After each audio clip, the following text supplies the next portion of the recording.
بسم الله الرحمن الرحیم. السلام علیکم. هومیوپیتک ډاکټر شبیر احمد تاسو ته مخاطب دی. د کوم ملګرو چې خوراک سره ډیر زیات شوق وي، مطلب د نارمل نه زیات خوراک کوي او کوشش کوي چې سپایسی فوډ استعمال کړي، د مرچکو د مسالو ډک خوراک وکړي، هوټلو کې خوراکونه کوي او بغیر د مرچکو نه یې گزاره ګرانه وي. که ورته وایي چې پرهیز وکړه نو پرهیز نشي کولی او هغې نه باوجود چې کله هغه خوراک وکړي د مرچکو ډک، نو بیا یې معده سوځي، ډېر زیات سوځې راشي، تکلیف وي ورته، نو مرچکي پرېښودی هم نشي او د مرچکو د خوراک نه ورته تکلیف هم وي. هغه کسانو لپاره دا ویډیو ده.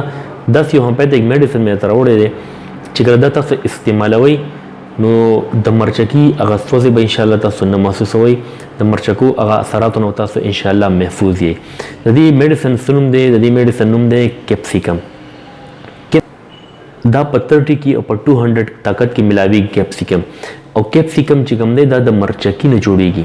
صحیح ده؟ تاسو د حیرانتیا خبره ده چې دا کیپسیکم د مرچکي یو قسم دی، دا د هغې نه جوړیږي. هغه اردو کې وایي چې لوها لوهے کو کاٹتا ہے.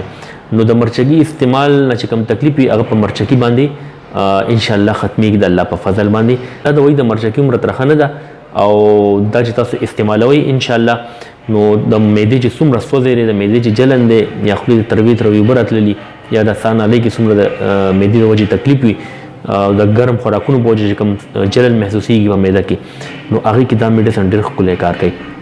سهار غرمه ماښام لس کتري یو ګوټو بوګې اچوئ او داس کوئ، انشاءالله ډېره فایده به درله کوي. امید دی ویډیو به ستاسو خوښه شوي وي. زما چینل ډاکټر شبیر پښتو خامخا سبسکرایب کړئ. خوشحاله اوسئ. الله حافظ.